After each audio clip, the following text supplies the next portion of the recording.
अस्सलाम वालेकुम dear viewers, welcome to the smart solution academy. Dear viewers, आज की इस वीडियो में मैं आपको स्टोर्ड प्रोसीजर के बारे में सिखाऊंगा कि एसक्यूएल में कैसे काम करता है। आगे बढ़ने से पहले आपसे रिक्वेस्ट है कि आप हमारे चैनल को सब्सक्राइब कर लें, बेल आइकन को क्लिक करें ताकि नई आने वाली वीडियो आप लोग हासिल कर सकें। सबसे पहले मैं इसको थोड़ा सा जूम बढ़ा लूँ ताकि आपको ईजीली नज़र आए।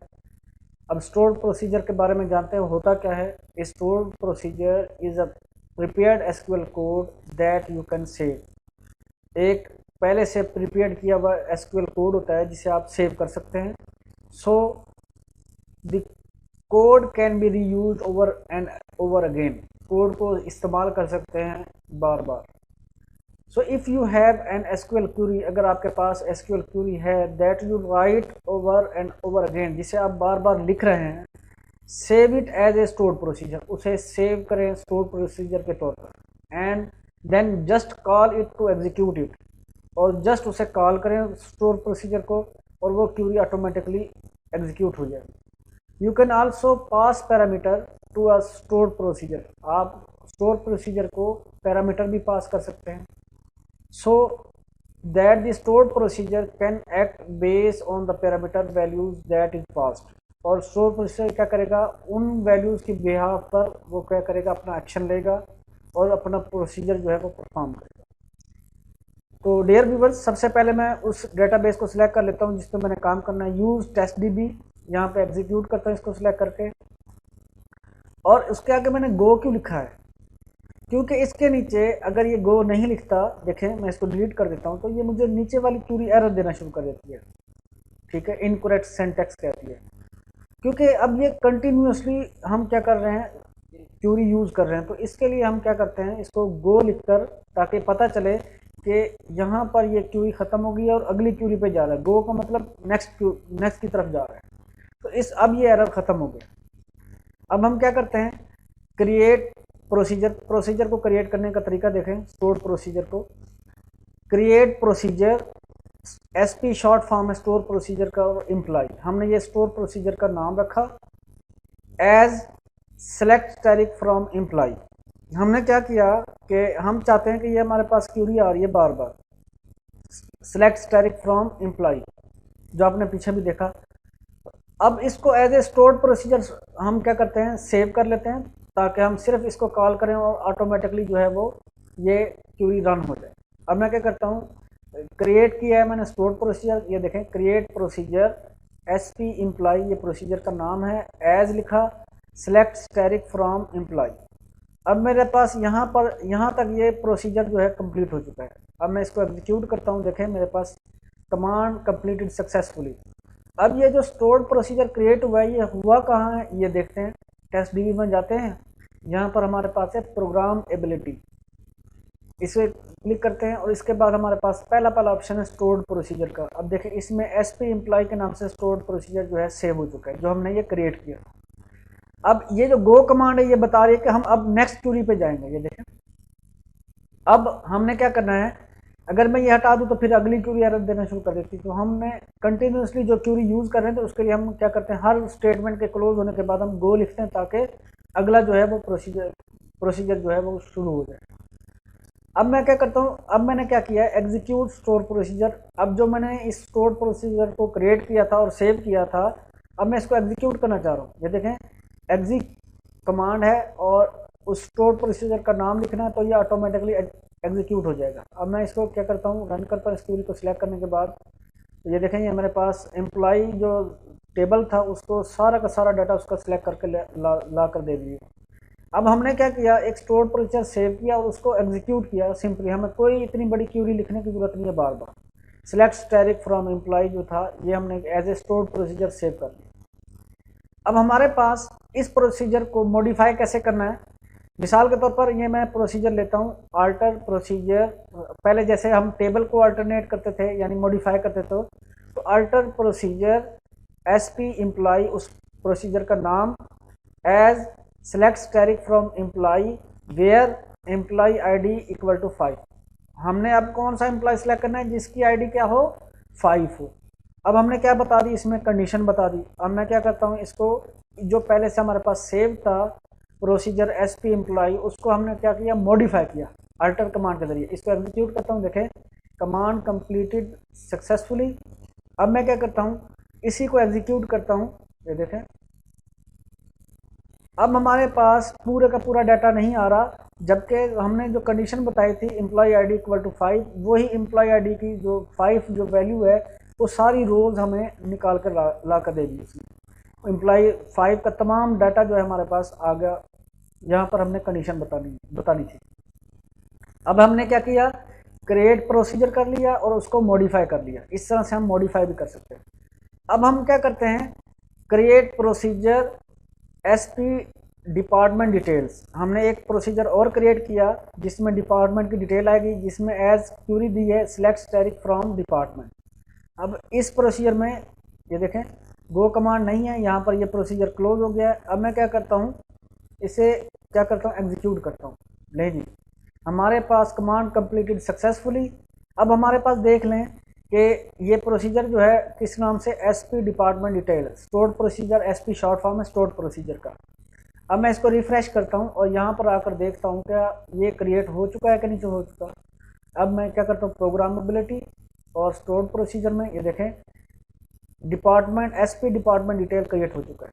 अब मैं इसको एग्जीक्यूट करता हूँ, देखें ये एग्जीक्यूट करने का तरीका यही है, एग्जिट कमांड है और उसके बाद स्टोर प्रोसीजर का नाम लिखेंगे और एग्जीक्यूट कर देंगे। देखें हमारे पास ये देखें तो सारे का सारा टेबल आ गया, जो हमने डिपार्टमेंट टेबल के नाम से जो क्यूरी थी वो हमने as a store procedure save की थी। हमने जस्ट स्टोर प्रोसीजर को कॉल की तो उसने ऑटोमेटिकली ये क्यूरी रन करके हमें दे दी।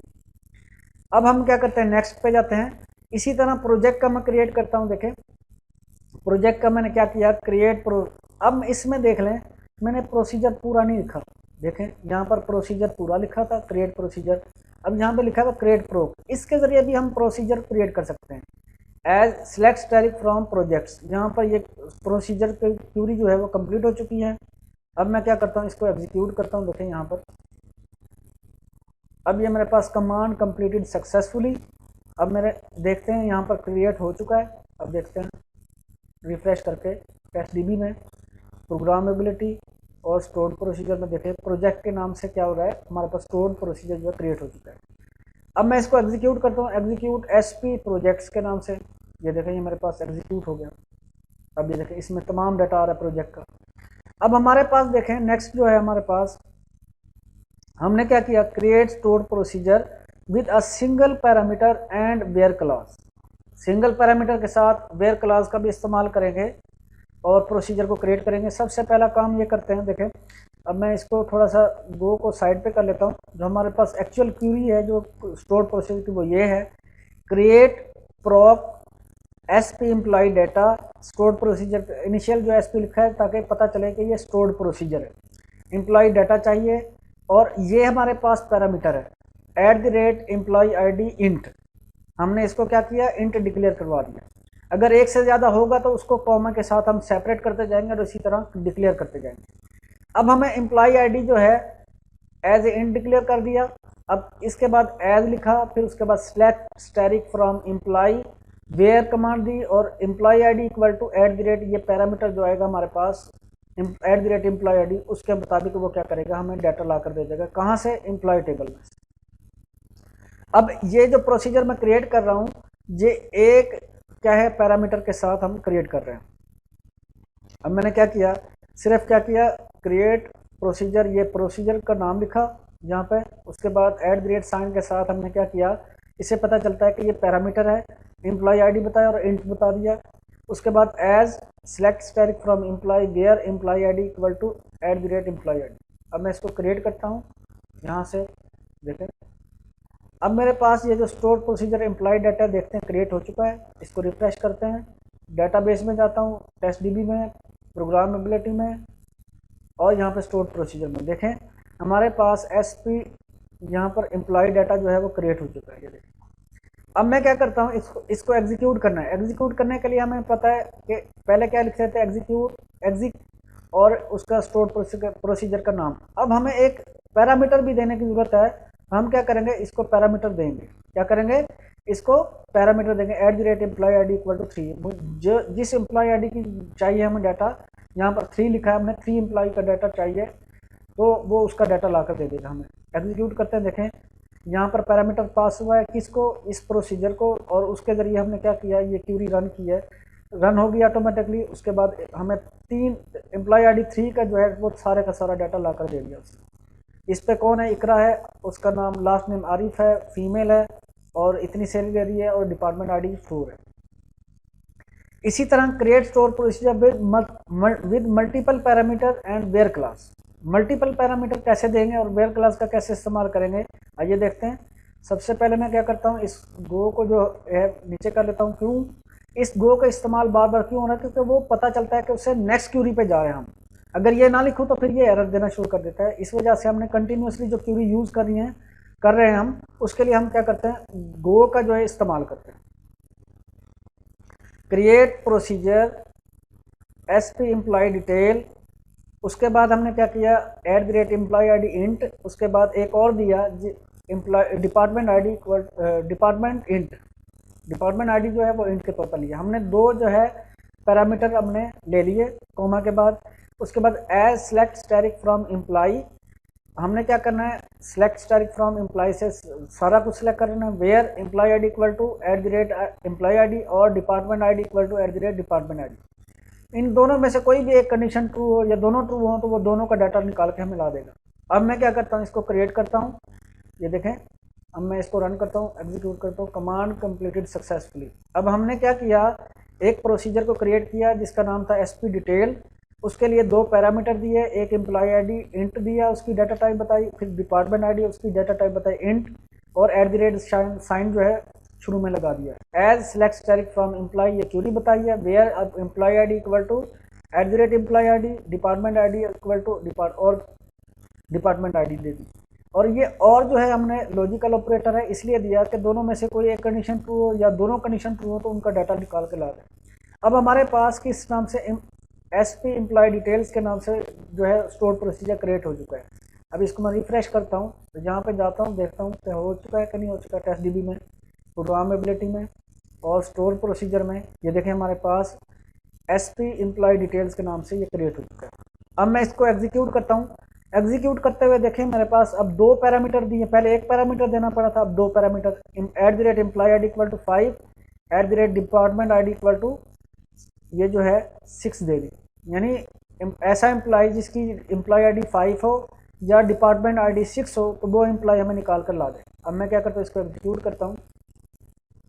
ये देखें कमांड कैसे लिखी, एग्जीक्यूट स्टोर प्रोसीजर का नाम, उसके बाद पैरामीटर 1 पैरामीटर 2 जो है हमने कॉमा के बाद दिए और उसके वैल्यू दे दी हमने। अब इसको एग्जीक्यूट किया, ये देखें अब हमारे पास एम्प्लॉय ID 2 है जिसकी डिपार्टमेंट ID 6 है, वो ला कर दे दी हमने।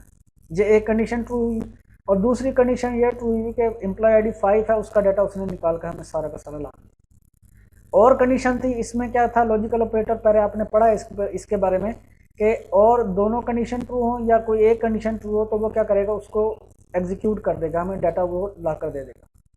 अब अगला जो प्रोसीजर है वो क्या है जी, create store procedure with multiple parameter and, इसको नीचे लेकर आता हूँ, and optional parameter values and where class. Optional parameter के साथ हम क्या करेंगे, वेयर क्लास का भी इस्तेमाल करेंगे। अब देखें हमारे पास create procedure SP department details, ये प्रोसीजर क्रिएट कर लिया। उसके बाद department ID int equal to null, ये क्या है हमारे पास, ये ऑप्शनल पैरामीटर है। अगर हम पैरामीटर ना दें तो वो क्या करे, नल जो है वैल्यू उसको बता दे ऑटोमेटिकली पैरामीटर के तौर पर। अब department title equal to N varchar और 20 है इक्वल टू नल है। ये हमने क्या किया, ऑप्शनल पैरामीटर का इस्तेमाल किया, दोनों में 2 पैरामीटर दिए। अब हमारे पास यहाँ से यहाँ से सिलेक्ट क्यूरी स्टार्ट हो रही है, select static from department where department ID equal to @department ID and department title equal to @department title. अब हम क्या करते हैं, इस प्रोसीजर को यहाँ से क्रिएट करते हैं। प्रोसीजर हमारा यहाँ से क्रिएट से शुरू हो रहा है और यहाँ पर ख़त्म हो रहा है, यहाँ पर वेयर जो क्लास जो ख़त्म हो रहा है वहाँ पर। अब मैं इसको क्रिएट करता हूँ, सिलेक्ट करने के बाद ये देखें कमांड कंप्लीटेड सक्सेसफुली। अब हम क्या करते हैं, इसको रिफ्रेश करते हैं, क्या है हमारे पास SP डिपार्टमेंट डिटेल जो है वो क्रिएट हो चुका होगा। इसको प्रोग्रामेबिलिटी में जाकर store procedure SP department detail ये है, ये देखें। अब ये डिटेल्स है SP डिपार्टमेंट डिटेल। अब हमारे पास ये देखें इसको मैं एग्जीक्यूट करता हूँ, कैसे करूँगा। अब इसमें execute SP department details where employee department ID equal to 5 और department title equal to HR. अब मैं इसको एग्जीक्यूट करता हूँ, देखें अब हमारे पास 5 है और एचआर डिपार्टमेंट मौजूद है, तो वो हमें ला कर दे गया। अब मैं क्या करता हूँ, इधर क्या करता हूँ 6 7 कर देता हूँ, लेकिन अगर इस पे एचआर होगा डिपार्टमेंट तो ला कर देगा, अदरवाइज ये ब्लैंक आ रहा है। अब हमने क्या किया, इसके क्यूरी चेंज की, यानी पैरामीटर चेंज किए, तो ऑटोमेटिकली उसने क्या किया, वो डाटा ही नहीं ला कर दे रहा, क्योंकि वो उस टेबल में मौजूद ही नहीं। अब हम क्या करते हैं, अगला जो हमारे पास है वो क्या है जी, हम अगला प्रोसीजर क्या क्रिएट कर रहे हैं, create store procedure with multiple parameter and out parameter. उसके साथ आउट पैरामीटर का इस्तेमाल करेंगे।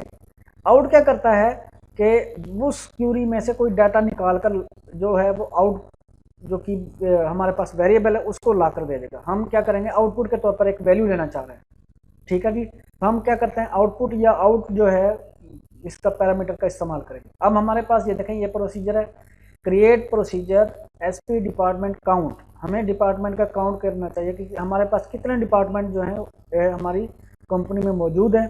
तो हम क्या करते हैं, department ID int equal to null, ये क्या इसका पैरामीटर दिया, डिफॉल्ट या ऑप्शनल पैरामीटर जो है वो इसको दे दिया। एट द रेट काउंट, ये काउंट का एक हमने पैरामीटर क्रिएट किया, उसकी वैल्यू इंट टाइप बताई है। उसके बाद आउटपुट जो है उसको आउटपुट वेरिएबल कंसिडर कर लिया हम, ठीक है जी। आउटपुट पैरामीटर जो है वो कंसिडर कर दिया। अब यहाँ से हमारे पास एज के बाद स्टार्ट और ये query select at the rate count equal to, अब हमने काउंट लिया, ये फंक्शन हमारे पास बिल्ट इन फंक्शन है। किसका काउंट लिया, स्टैटिक, यानी हमारे पास डिपार्टमेंट में तमाम जो वैल्यूज़ हैं उनका काउंट ले लिया, यानी कितने डिपार्टमेंट हैं उनका काउंट ले लिया। अगर मैं यहाँ पे स्टैटिक का मतलब लेता हूँ कि भाई तमाम जो है हमारे पास वैल्यू जो है उसका काउंट ले। अगर मैं यहाँ पे यह बता दूँ डिपार्टमेंट आईडी का काउंट ले, तो वो क्या करेगा, डिपार्टमेंट आईडी का काउंट लेगा। तो मैंने क्या किया कि स्टैटिक किया ताकि तमाम कॉलम में मौजूद वैल्यू का काउंट लेगा, यानी मतलब जो काउंट वैल्यू हैं डिपार्टमेंट की, कितने डिपार्टमेंट हैं, कितनी रोज हैं, वो काउंट लेकर हमें बता देगा। अब मैं क्या करता हूँ, select at the rate count equal to, ये जो काउंट की जो वैल्यू आएगी यहाँ पर काउंट करके बता देगा किसको, इस पैरामीटर को, काउंट को। फ्रॉम डिपार्टमेंट, कहाँ से, डिपार्टमेंट टेबल से। Where department ID equal to department ID जो पैरामीटर के हमने अंदर बताई, ये वाली आईडी, ये एक डिपार्टमेंट आईडी का वेरिएबल था, पैरामीटर था जो इधर हमने यूज़ किया, और एक था काउंट पैरामीटर जो हमने काउंट के लिए इस्तेमाल किया यहाँ पर। अब हमने क्या किया, आउटपुट लेना है, इससे क्या काउंट लेना है इस टेबल से। तो हमने क्या किया, इस प्रोसीजर को क्रिएट कर लिया, कमांड कंप्लीटेड सक्सेसफुली।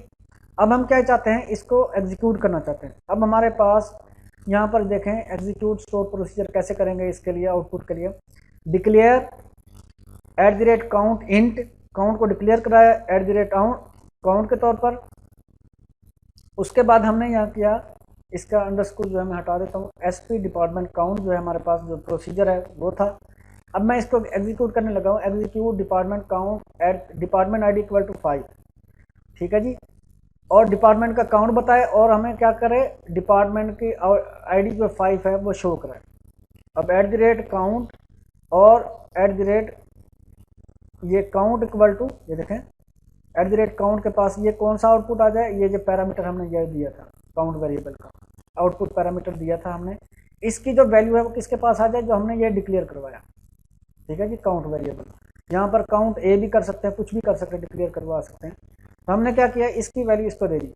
अब select count as department count.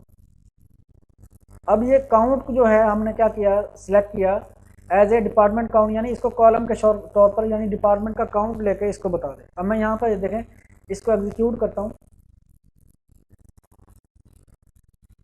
ये देखें डिपार्टमेंट का काउंट बता रहा है वो एक डिपार्टमेंट है। यहाँ पर हमने क्या बताई, डिपार्टमेंट आईडी।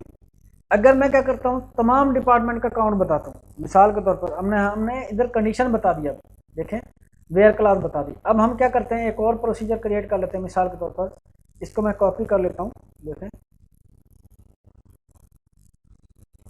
पेस्ट करता हूँ, और मैं इसको यहाँ पर गो लिख देता हूँ ताकि ये कंटिन्यूसली जो है एरर ना दे।